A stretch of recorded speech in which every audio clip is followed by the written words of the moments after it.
Okay, question number 10. An object of mass m moves its speed u along a frictionless horizontal surface, collides head-on with a stationary object of mass 4m. Okay, it's a collision. Collision means what? What should you use? You can always use your conservation of momentum. Keep this in mind. After the collision, the object of mass m rebounds. What do you mean by rebounds? It hits here and it comes back like this.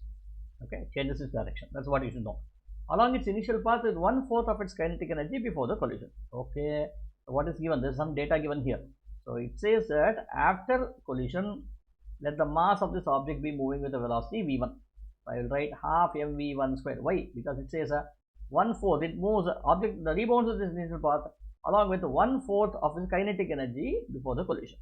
This kinetic energy should be equal to 1/4 of half mu square. Okay, so therefore this half goes away, this m goes away.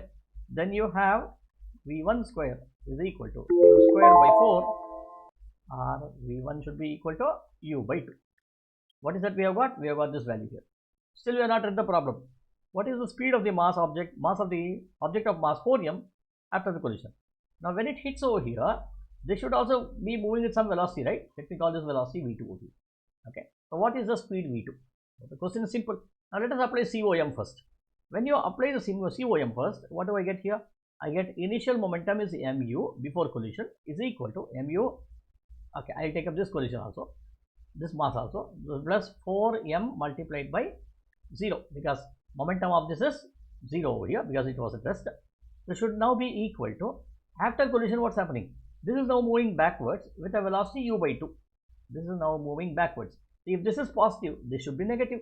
This should be minus m multiplied, what is the velocity? U by 2 multiplied by u by 2 plus 4m multiplied by v2. I do not know v2. That's what I need to find. So now what will happen, sir?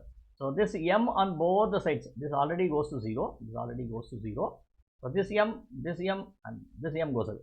So what is left out here? I'll write down here. Write this as u is equal to minus u by 2 plus 4v2. When it goes on the other side, this becomes 3u by 2 is equal to 4v2, or v2 should be equal to 3u divided by 8. So the velocity of 4m after collision is 3u by 8, which is option D.